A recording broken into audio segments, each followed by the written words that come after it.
संबंधी चर्चा हो रही है वो कहीं ना कहीं भगवत लीला की है, भगवत चेष्टा की है। और वो भगवत चेष्टाएं श्रीमद् भागवत महापुराण में तो प्रधानतया वर्णित है ही, वाके अतिरिक्त भी अन्यत्र भी बहुत सारे पुराणन में वो भगवत लीला को वर्णन है।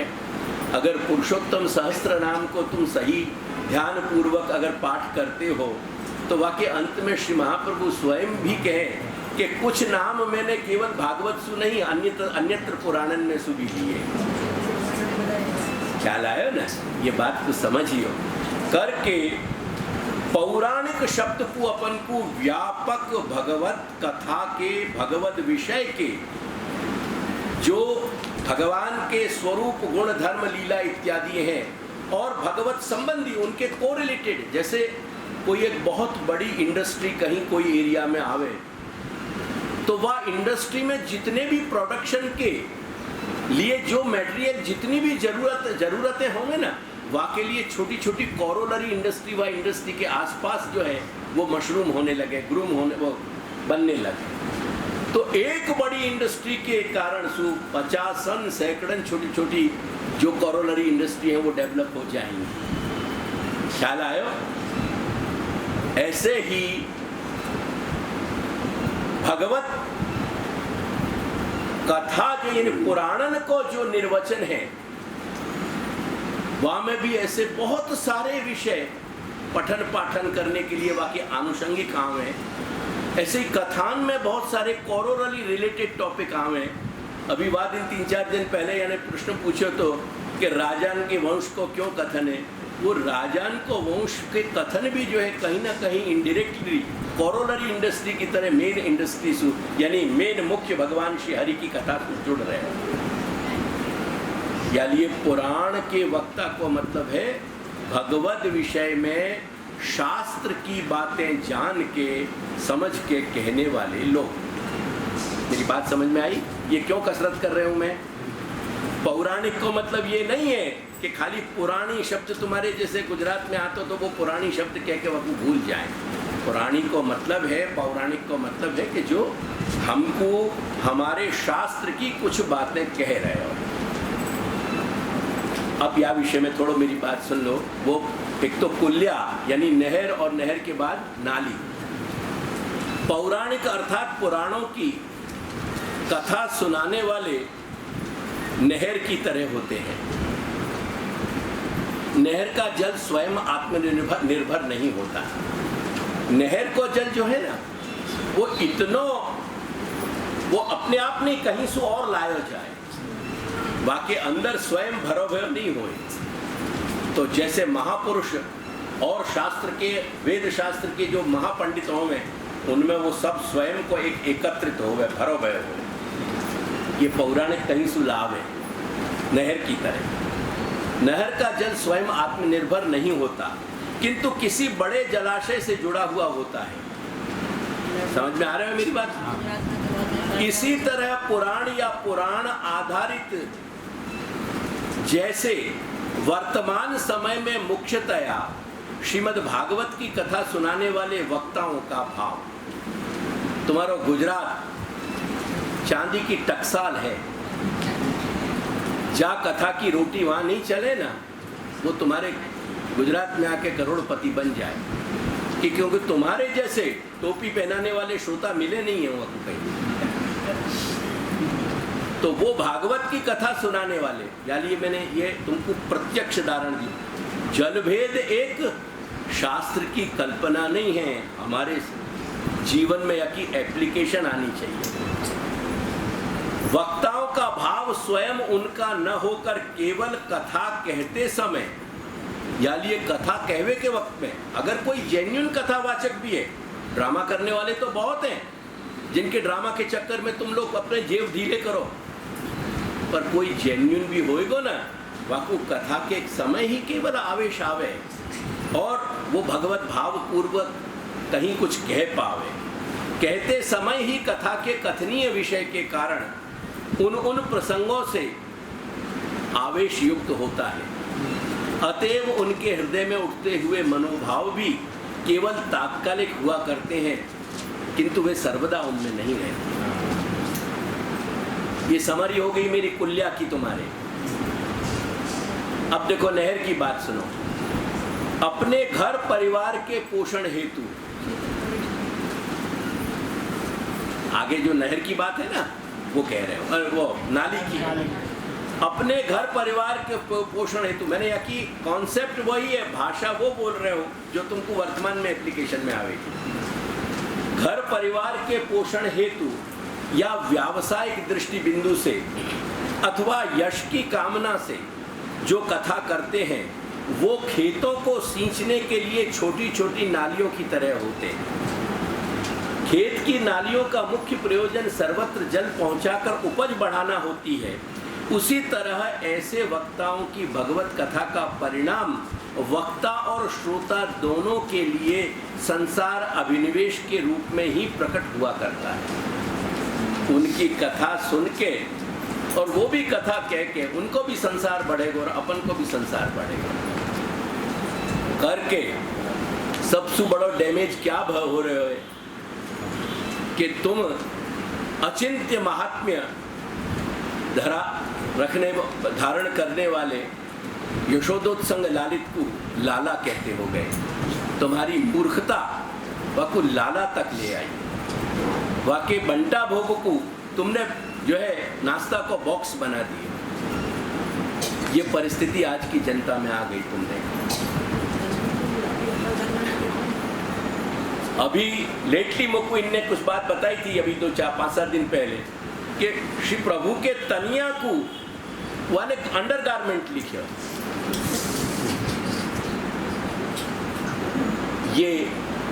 ये सब कुछ यही आ रहे हो। तुम की प्रैक्टिकल एप्लीकेशन जल भेद एक विचार नहीं है, जल भेद एक जीवंत विचार है। क्या कही मैंने? एक विचार नहीं है, एक सोच नहीं है केवल, पर जीवंत सोच है जो घटित हो रही है। अब वाक्य आगे वाली बात देखो तुम। वाक्य बाद आयो क्षेत्र प्रविष्टा के बाद क्या आयो?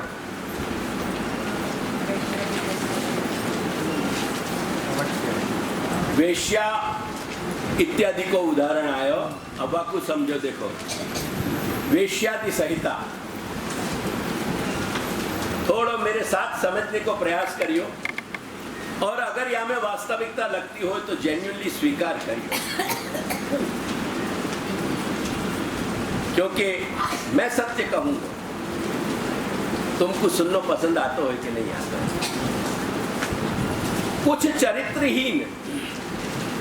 कुछ चरित्रहीन किंतु छल कपट से अपने व्यक्तित्व का दबदबा बनाए रखने वाले, दबदबा समझो ना, भारी अपने आप को दिखावे मन, दबदबा बनाए रखने वाले जो चरित्रहीन स्वैरिणी स्त्रियों से और अन्यान्य वासनाओं में आसक्त रहते हुए एवं अन्यान्य व्यसनों से घिरे हुए बहुत सारे कहे जाने वाले धार्मिक लोगन के यहाँ जब अंधेरे होए ना दिन या जगत के, जब रात ढलने लगे तो उनके यहाँ भी बोतलें खुलने लगे। ये बिल्कुल सत्य कह रहे हूं मैं तुमको। व्यसनों से भी घिरे रहते हैं एवं अशास्त्रीय खानपान से भी नहीं कतराते। जितने कहे जाने वाले धर्मगुरु हैं सब जो है बड़े बड़े 5 स्टार होटल में जाके खान पान करने वाले हैं। ये ध्यान रखिए, ये वर्तमान हो रहे हो और तुम उनको झुक झुक के सलाम कर रहे हो प्रजा के रूप में, और वो तुमको टोपी पहना रहे हो। ऐसे प्रवक्ता जब अपनी स्वार्थ सिद्धि के लिए भगवत कथा कहा कहते हैं तो वे वो ढोड़ाइला पानी ना किया तो ना, जो गंदले पानी को, तो वे प्रदर की तरह हुआ करते हैं। या के लिए हिंदी में शब्द है प्रदर, जहां गंदो पानी हो। क्या लाया? अब या के बाद को अपन भेद देखें, जहां नीच और बताए हैं, और जो घर के बाहर मोरी के पानी और सब गंदे पानी के लिए बताया गया है। भगवान के गुणगान को जो अपनी कमाई का साधन बना लेते हैं, आज सारा धार्मिक समाज अब्जन रुपया की इंडस्ट्री है। कितनी है? Multi billion industry.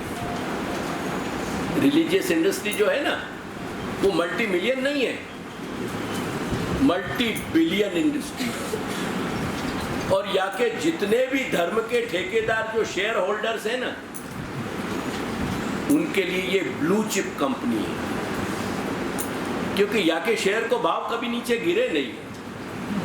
दुनिया पे जितने कष्ट पड़े, जितनी भूख बढ़े, जितनी प्यास बढ़े, जितने लोग दुखी हुए, उतनी उनकी इंडस्ट्री बूमिंग का है, वो बूस्ट हो गए वापस। ये मजे की बात है। आके व्रज को लोगों ने इंडस्ट्री बना दी।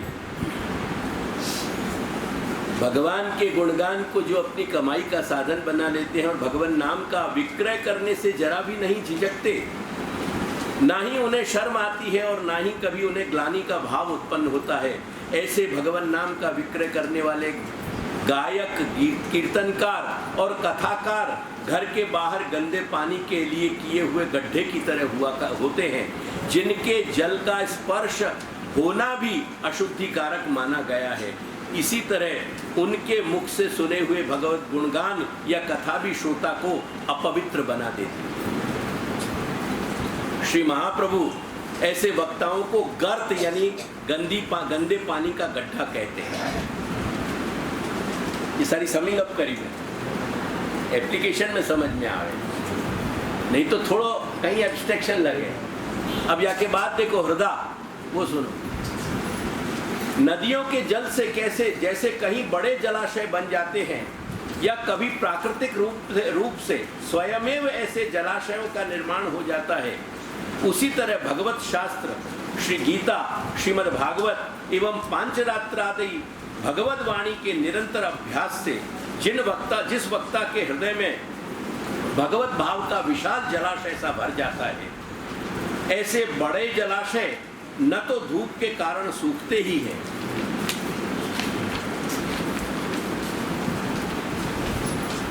और ना ही उसे पशु पक्षी भी मलिन ही कर पाते। इसी तरह भगवत शास्त्र का निरंतर अभ्यास करने वाले लोगों को न तो सांसारिक तापों से शुष्कता ही होती है और ना ही उनके चित्त में कुतर्क या कुबुद्धि से मलिन ही होते हैं। उनको कहीं कोई तकलीफ नहीं आ। या के बाद हृदय के बाद ये 3 कोटि है, देखो ध्यान दीजिए। अब ये जो पंडित आते और जो जिनमें संदेह वारक, ये जो संदेह भी दूर कर सकें, ऐसी दूसरी बात आई जो कल मैंने समझाई, वो वह बात को देखो। ऊपर की समस्त योग्यताओं सहित जिन वक्ताओं में सामान्य जनमानस के संदेहों को निराकरण करने की सामर्थ्य भी होती है, तो ऐसे वक्ता जनोपकारक जलाशय की तरह स्वयं भी भगवत भाव से परिपूर्ण बन जाते हैं और दूसरों को भी पान आचमन कराने की तरह कराकर शीतल और संतुष्ट कर देते हैं। जैसे बड़े जलाशय में खुद हमेशा जल भरे रहे और वो खुद भी शीतल और परितृप्त रहे, ऐसे वाको जल स्नान पान आचमन वाके पास वाके ऐसे वक्ता के मुंह से कथा सुन के सुनने वालों भी परितृप्त हो गए। ऐसे ही वक्ताओं में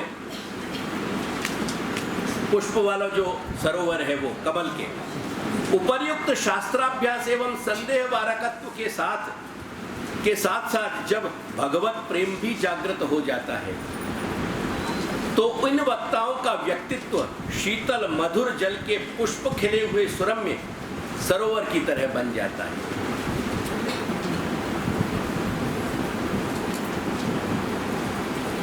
वह के बाद अल्प श्रुत वाली कोटि जो है, कुछ वक्ताओं में भगवत प्रेम तो होता है परंतु उनका न तो शास्त्राभ्यास होता है।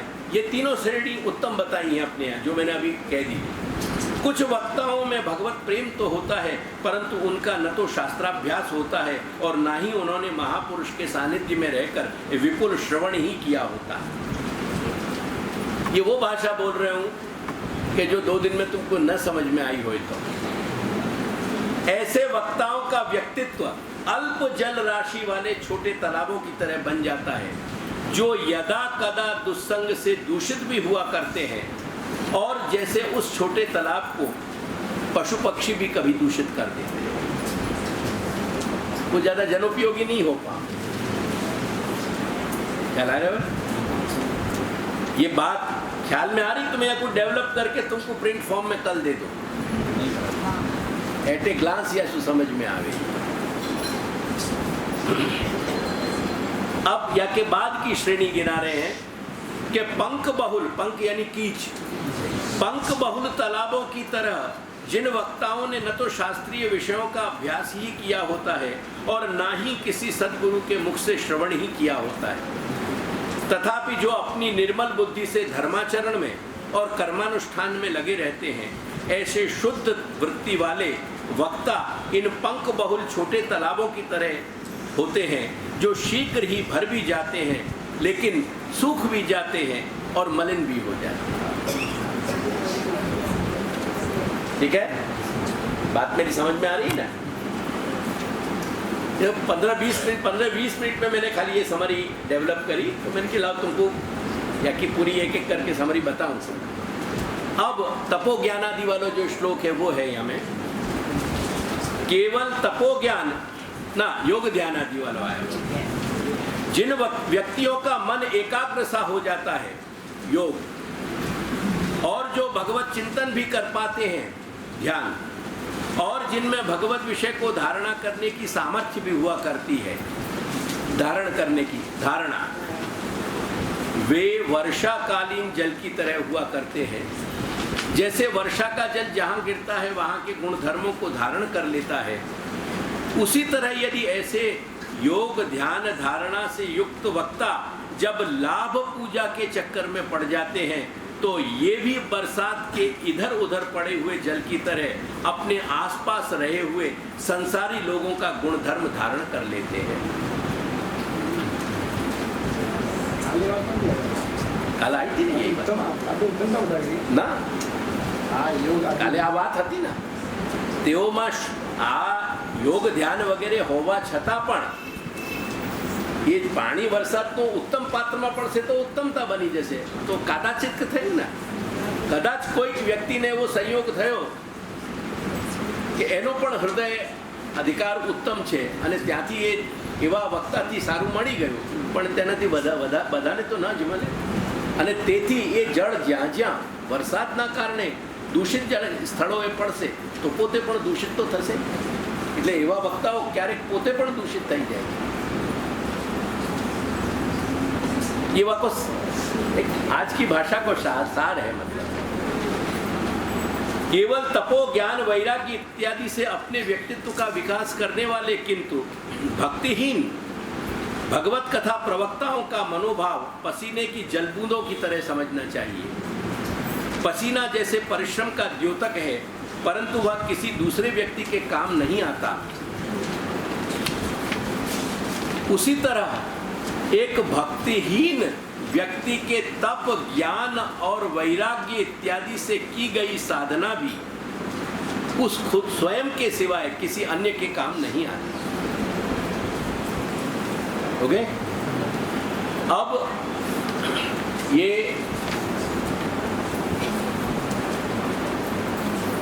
योग ध्यान हो गया, तपो ज्ञान हो गया, अब अलौकिक ज्ञान वो वाले आएंगे।